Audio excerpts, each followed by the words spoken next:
Hi everyone, I am Lap-Loi Chung from the National Center for Research on Earthquake Engineering and from the Departments of Civil Engineering, National Taiwan University and National Cheng Kung University. This is my name in Chinese, Zhong Li Lai. Welcome to the course Introduction to Seismic Design of Structures, Lecture 6-2. Dynamic Analysis of Single Degree of Freedom Structure 2. If the external force applied to the structures changes with time, then the analysis of structure becomes a dynamic one. So that is called dynamic analysis. In the previous lecture, we have already developed numerical method to solve for the responses of structure under external force that cannot be described by simple functions. And in this lecture, we will give some examples.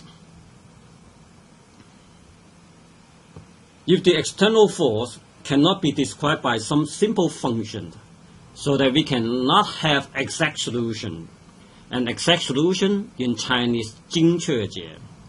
Instead, we have to solve the problem numerically, so that we have numerical solution, in Chinese, 数值解.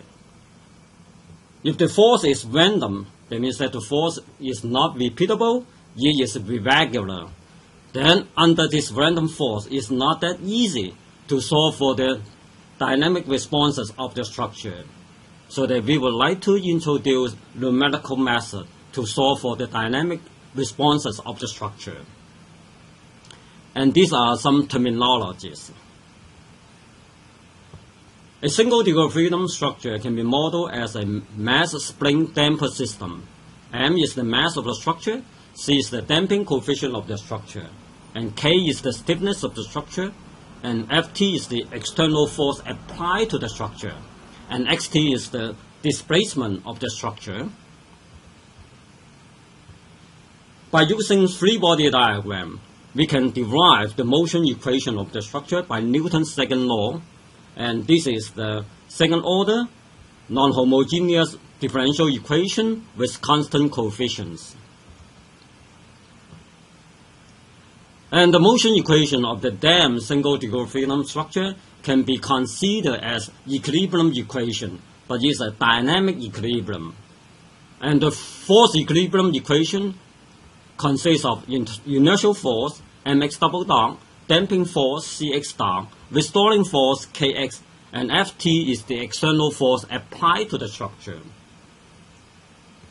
And this is a second order differential equation, non-homogeneous because the forcing function is non-zero, and with constant coefficients, mc and k are constant. They do not vary with time. From the previous lecture, originally the motion equation is an ordinary differential equation. Under the assumption that external forces are constant within a sampling period, then we can transform the differential equation into difference equation. Then we have difference equation for structural displacement. From the information about the displacement at current step, velocity at current step, and the force at current step, we can compute the displacement of next step. Similarly, we have a first order difference equation for structural velocity. From the displacement of current step, xn, velocity of current step, x dot of n, and forcing function at current step, f of n, then we can compute the velocity of next step, x dot of n plus 1. And from the velocity and displacement and the forcing function, we can compute the structural acceleration. If we repeat the process step by step, the displacement, velocity, and acceleration can be solved step by step. And the coefficient A11 here is a function of damping ratio zeta, omega 0, the natural frequency of the structure, delta t, the sampling period, and omega d, the damped natural frequency of the structure. And all these parameters are fixed So the A11 is constant. Similarly, A12 is also constant. B1 is constant. A21 is constant. A22 is constant. And B2 is also constant.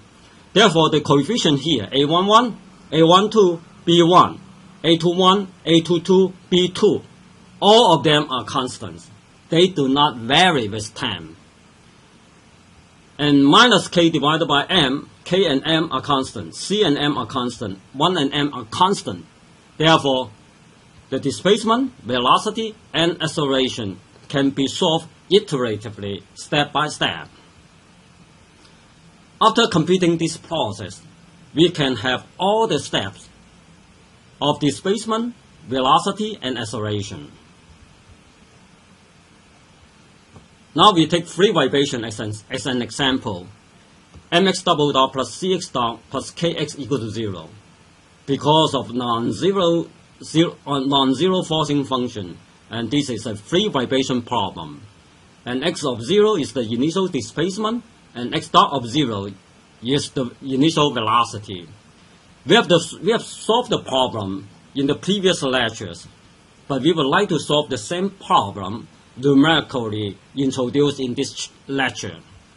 And these three are the difference equations for the displacement, velocity, and acceleration. When n equal to 0, x of 0 equal to x0, given by the initial displacement, x dot of 0 equal to x0 dot, given by the initial velocity. And from the initial displacement, x0, initial velocity, x dot of 0, and because there's no force here, then we can compute the acceleration, x double dot of 0. Now we move to n equal to 1. From the first equation, x1, n equal to 0. x1 equal to a11 times x of 0 plus a12 times x dot of 0. And fn here equal to 0. And from the second equation, x dot of 1 equal to a21 x of 0 plus a22 x dot of 0. And fn is 0 here. So that from the previous displacement x of n and previous step of velocity x dot of n, we can compute x1, the displacement at step 1, and x dot 1, the velocity at step 1. And from the third equation, x double dot of 1 equal to minus k divided by m, x of 1, and minus c divided by m, x dot of 1. So far we have computed the displacement at step 1, the velocity at step 1, and the acceleration at step 1. So that we move to n equal to 2. When n equal to 2, x of 1, x dot of 1 are already known. So that we can compute, according to the first equation, we can compute x of 2. x of 2 equal to a11 times x of 1 here, plus a12 times x dot of 1 here, and fn is 0. And from the second equation, x dot of 2 equal to a21 times x of 1 here, plus a22 x dot of 1 here, so that we can compute the displacement at step 2 and also the velocity at step 2. From the displacement at step 2, x2, and the velocity at step 2, we can compute the acceleration at step 2 according to this equation. X double dot of 2 equal to minus k divided by m, x2, minus c divided by m, x dot of 2. If we repeat the process step by step, we can compute the displacement, the velocity, and acceleration of all steps so that the dynamic analysis complete. Now we move to unit step response. Now the forcing function equal to ut. When t is negative, ut equal to 0. When t is positive, ut equal to 1. And there's a jump when t equal to 0. And the height of jump is a unit step. and the initial displacement equal to 0, and the initial velocity equal to 0. And we have solved the same problem previously, and we have the exact solution. And in this lecture, we would like to solve the same problem by another method and to have the numerical solution so that we can compare these two equations. If these two equations are very similar, are very close to each other, and we are confident that the numerical solution is applicable. When n equal to 0, f0 equal to 1 is constant, equal to 1. And according to the initial displacement, we have x of 0 equal to 0. According to the initial velocity, we have x dot of 0 equal to 0. And from the third equation, x double dot, the acceleration at step 0, equal to minus k divided by m, x at the step of 0, and minus c divided by m as x dot at the step 0, and plus 1 divided by m, f0, and f0 equal to 1 because it's a constant. So that when n equal to 0, we can compute the displacement, the velocity, and the acceleration. Then we move to n equal to 1. When n equal to 1, x0, x dot of 0, f0 are already known. So they are by the first equation, x1 equal to a11 multiplied by x of 0 plus a12 multiplied by x dot of 0 plus b1 multiplied by f0, and we know that f0 equal to 1, so that we can compute the displacement at step 1. And from the second equation, x dot of 1 equal to a21 times x0 plus a22 times x dot of 0 plus b2 times f of 0. Because x0, x dot of 0, f0 are already known from the previous step, so that we can compute x of 1 and x dot of 1. And from the third equation, we have the acceleration at step 1 equal to minus k divided by m times the displacement at step 1, and this has already been computed. Minus c divided by m times x dot of 1 is computed from the second equation, plus 1 divided by m times f1, and f1 is constant. Therefore, when n equal to 1, we have already computed the step x1, the velocity x dot of 1, and the acceleration x double dot of 1. Then we move to n equal to 2. When n equal to 2, we have already had the displacement at step 1, the velocity at step 1, the force at step 1. So that according to the first equation, we can compute x of 2 equal to a11 x of 1 plus a12 x dot of 1 plus b1 f of 1. And from the second equation, we can compute x dot of 2 equal to a21 x of 1 plus a22 x dot of 1 plus b2 f of 1. So far we have computed the displacement at step 2, the velocity at step 2. And according to the third equation, x double dot of 2 equal to minus k divided by m times x of 2 minus c divided by m times x dot of 2 plus 1 divided by m f2. And x2 has been computed by the first equation, and x dot of 2 has been obtained from the second equation, and f2 equal to 1 is a constant, so that we can compute the acceleration at step 2. When n equal to 2, we have already computed the displacement at step 2, the velocity at step 2, and the acceleration at step 2. If we repeat the process step by step, we can compute the displacement, the velocity, and the acceleration of the structure for all steps. Now we move to unit sinusoidal response. Now the forcing function is changed to sine omega t, and omega is the excitation frequency. And we have the initial displacement equal to 0, and the initial velocity equal to 0.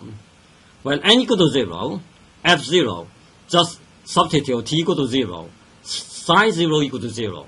Therefore, f of 0 equal to 0, and x of 0, according to the initial displacement, equal to 0, x dot of 0, according to the initial velocity, equal to 0. And from the third equation, x double dot of 0 equal to minus k divided by m, x of 0, minus c divided by m, x dot of 0, plus 1 divided by m, f0. And x0 equal to 0, x dot of 0 equal to 0, and f0 equal to 0. So that we can compute the acceleration at step 0. And then we move to n equal to 1. When n equal to 1, we have already had the displacement at step 0, the velocity at step 0, the force at step 0.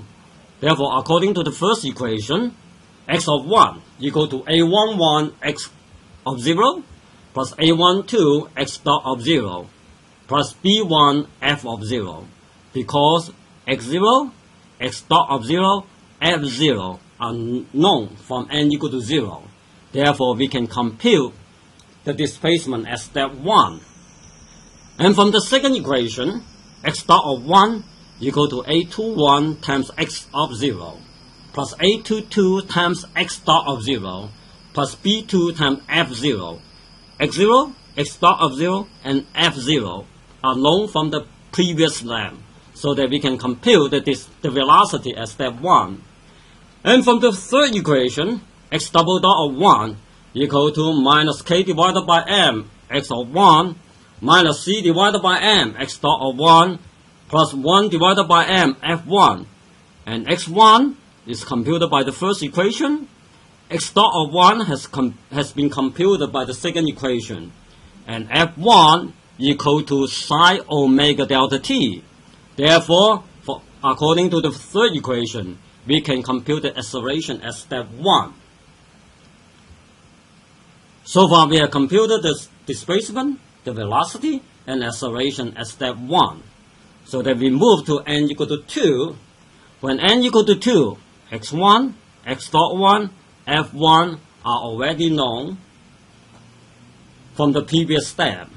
So that by the first equation, we can compute the displacement at step 2. By the second equation, we can compute the velocity at step 2. And according to the third equation, by the displacement at step 2, velocity at step 2, and force at step 2, F2 equal to sine omega 2 delta t, then we can compute the acceleration at step 2. And if we repeat the process step by step, then we can have the displacement of all steps, the velocity of all time steps, the acceleration of all time steps, and we can finish the numerical analysis of the structure. If the force is a random force, so that the force function here is a random force, and the random force are taken every delta t, or recorded every delta t, so that we have f n delta t, n equal to 0, 1, 2, etc. Therefore, after sampling, we can have the information about the random force at f equal to 0 delta t, of f equal f of f as 1 delta t, of f at 2 delta t. Then we don't have any information other than that. And the sampling period equal to delta t. And we have made the assumption here, if delta t is small enough, we can assume that ft equal to f delta t is a constant when t is larger than or equal to n delta t and less than n plus 1 delta t. That means that within one sampling interval, the external force are assumed to be constant, because we don't have information other than the sampling instance. Therefore, between two sampling instants, we assume that the external force is constant. And by this assumption, we can transform the differential equation into difference equation of the displacement, velocity, and from the displacement and velocity, according to the equilibrium equation, we can compute the acceleration. And the difference equation for the displacement and velocity are first order difference equations. When n equal to 0, f0 is given, x of 0 equal to 0 because of 0 initial displacement, x dot of 0 equal to 0 because of 0 initial velocity. And from the third equation, x double dot of 0 equal to minus k divided by m x of 0. And x of 0 equal to 0 minus c divided by m times x dot of 0. X dot of 0 equal to 0. Plus 1 divided by m times f of 0. F of 0 is given by the random force. So that from the third equation, we can compute the acceleration at step 0. Then we move to n equal to 1. When n equal to 1, the force F1 equal to F delta T, which is given. And when n equal to 1, x0, x dot of 0, and F0 are known from the previous step. So that according to the first equation, we can compute the displacement at step 1 equal to A11 x of 0 plus A12 x dot of 0 plus B1 f of 0. And from the second equation, we can compute the velocity at step 1. X dot 1 equal to A21 times x of 0 plus A22 times x dot of 0 plus B2 times f of 0. And according to the third equation, we can compute x double dot at step 1 equal to minus k divided by m x of 1 minus c divided by m x dot of 1. And x at step 1, x dot at step 1 has been computed by the previous two equations. Plus 1 divided by m f of 1, and f of 1 is given by the random force. Therefore, when n equal to 1, we have already computed the displacement, the velocity, and the acceleration. Then we move to n equal to 2. When n equal to 2, x1, x dot 1, f1 are already known. And f2 equal to f2 delta t is given by the random force. And by the first equation, x of 2 equal to a11 x1 plus a12 x dot 1 plus b1 f1, because x1, x dot 1, f1 are already known from the previous step, so that we can compute the displacement at step 2. And from the displacement of x1, x dot 1, and f1, that's the velocity, that's the external force. We can compute the velocity at step 2. And according to the third equation, x double dot of 2 equal to minus k divided by m x2. These two have been obtained from this equation. Minus c divided by m times x dot of 2. X dot of 2 is given by this equation. Plus 1 divided by f2. F2 is given by the question. So that when n equal to 2, we can compute the displacement, the velocity, and acceleration. And if we repeat the procedures step by step, we can have the displacement of all steps, velocity of all steps, and acceleration of all steps, so that we can complete the dynamic analysis of the structure to have the structural responses, including displacement, velocity, and acceleration. And here's some example. It's a single degree freedom structure. It's a dam single degree freedom structure. And the mass equal to 2,000 tons. The stiffness equal to K equal to M times 2 pi square equal to 78957 kilonewton per meter. And the damping coefficient equal to 0.1 times square root mk equal to 1256.6 kilonewton per meter per second. And the natural frequency from K and M, we can derive the natural frequency omega 0 equal to square root K divided by M equal to 2 pi equal to 6.0 287 radian per second. And from omega 0 divided by 2 pi, we can have the frequency. Omega 0 is the angular frequency, and F0 is the frequency of the structure, equal to 1 Hertz. That's 1 cycles per second.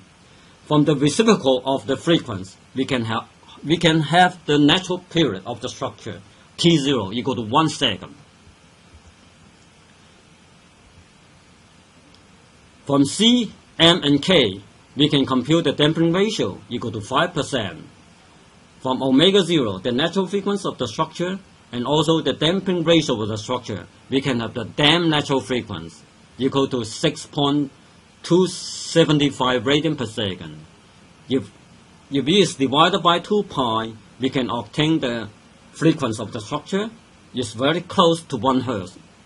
And the damped natural period is a reciprocal of the damped natural frequency, and TD is very close to 1 second.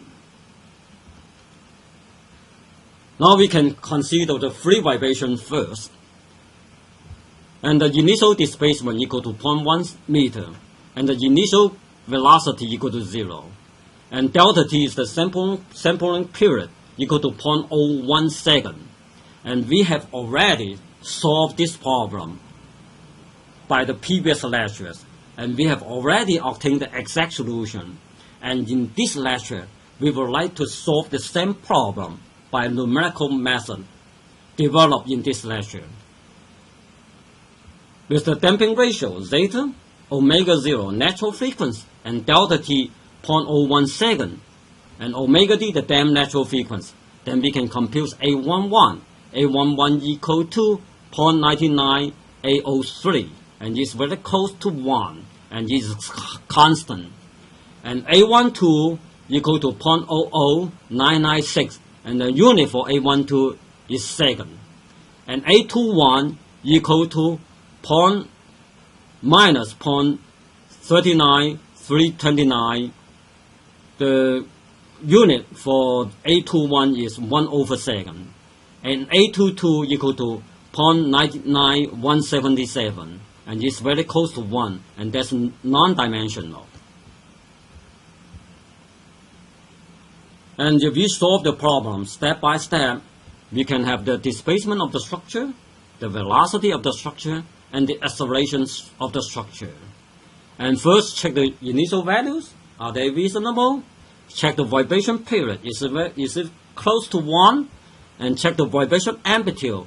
And is degrading with time. And is it reasonable or not? Finally, you can compare the results obtained by lecture 4. And in lecture 4, we solved the same problem by solving the differential equation, ordinary differential equation directly. We have the exact solution. And in this lecture, we have the numerical solution. And you can compare the numerical solution with the exact solution. If the numerical solution is very close to the exact solution, then we are confident that the numerical solution is applicable. Now we move to force vibration of a single degree of freedom structure, and we have the similar with the same mass, same stiffness, same damping coefficient of the structure. Now the structure is subjected to step response. When T is negative, Ut equal to 0, and when T is positive, Ut equal to 2000 kilonewton, and the initial conditions are 0. And we have already solved the same problem in the previous lectures.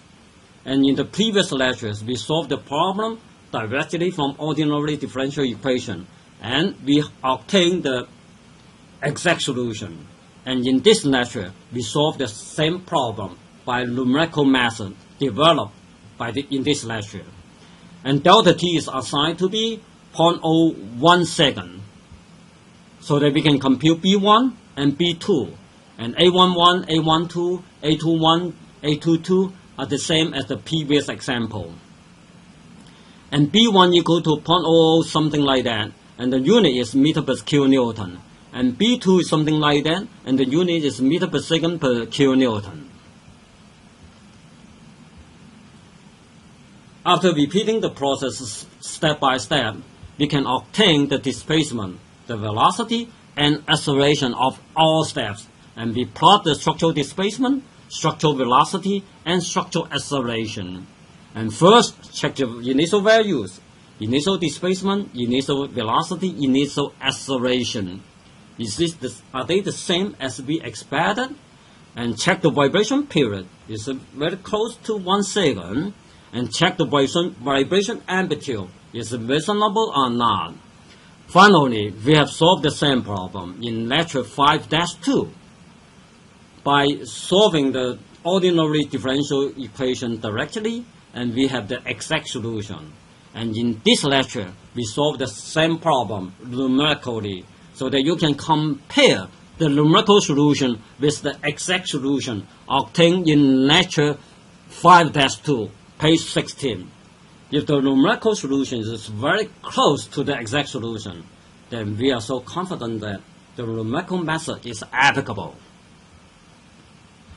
Then we move to sinusoidal response. First, the excitation frequency is assigned equal to pi radian per second, and Ft, the external force, equal to 2000 sine omega t, and the unit for external force is kilonewton. And after repeating the process step by step, we have the structural displacement, structural velocity, and structural acceleration. And check the initial values, check the vibration periods, and check the vibration amplitude, and to make sure that they are reasonable. And finally, we have solved the same problem in lecture 5-2 by directly solving the ordinary differential equation. And we had the exact solution. And in this lecture, we solve the same problem numerically step by step. And you can compare the numerical solution with the exact solution. If the numerical solution is very close to the exact solution, and we are confident that the numerical method developed in this lecture is applicable. Now we change the excitation equal to 2 pi radian per second, and the excitation frequency is very close to the natural frequency of the structure, so that the amplitude becomes larger. And after repeating the process step by step, we have the structural displacement, structural velocity, and structural acceleration. First, check the initial values, including initial displacement, initial velocity, and initial acceleration. Are they reasonable? And check the vibration period. Is it close to 1 second? And check the vibration amplitude to find out that whether they are reasonable or not. And we have already solved the same problem in lecture 5-2. And in that lecture, we solved the problem directly from ordinary differential equation, and we have the exact solution. In this lecture, we solve the same problem numerically, so that we have the numerical solution. Then you can compare the numerical solution with the exact solution. If the numerical solution is very close to the exact solution, then we are so confident that the numerical method developed in this lecture and the previous lecture are applicable. Now we change the excitation frequency to 3 pi radian per second. Follow the similar procedure with the structural displacement, structural velocity, and structural acceleration. First, check the initial values, check the vibration period, check the vibration amplitude to make sure that they are reasonable. And finally, you can compare the numerical result obtained from this lecture with the exact solution obtained in lecture 5-2, page 24. If the numerical results are very close to the exact solutions, then we are so confident that the numerical results are reasonable. Finally, we have the random force, and this is the random force generated by MATLAB. And the force is in the range minus 4,000 kilonewton to plus 4,000 kilonewton, and is irregular. It's not that easy to find out the pattern of this random force. It's so irregular and is not repeatable. And by solving the problem numerically step by step, we can have the structural displacement, check the initial value, check the vibration period, and check the vibration amplitude. And we can have the structural velocity and structural acceleration. Check the initial values, check the vibration period, and check the vibration amplitude. And you will go back to the previous slide. And from the structural displacement, you can observe that the frequency of the period of the vibration. And from the structural velocity, you can still observe the structural vibration period. From the acceleration, then it's very difficult to observe the vibration period, because velocity is the differentiation of displacement, and acceleration is the differentiation of velocity. And after second differentiation, after two differentiations, therefore, the acceleration of the structure is not that regular. And here are some references for these lectures. The first one is ordinary differential equation. You can find this reference from any textbook on engineering mathematics. And the second reference is difference equation. And you can obtain it from any textbook on engineering mathematics. And this is the videos for lecture 1. And this is the video for lecture 2. We have the Chinese version and also the English version. And that's the video for lecture 3, Chinese version as well as English version. And lecture 4, Chinese as well as English. And lecture 5, Chinese as well as English. And lecture 6-1, we have the English version and Chinese version. And for this current lecture, lecture 6.6-2, and the Chinese version is under construction. And from this lecture, we have given some examples for the dynamic analysis of single degree of freedom structure. Originally, the motion equation is ordinary differential equation with the assumption that external forces is constant within a sampling period, so that we can transform the ordinary differential equation into difference equation. And by this difference equation, we can solve the dynamic responses, including displacement, velocity, and acceleration, step by step. That's all for this lecture. Thank you. See you soon. Bye-bye.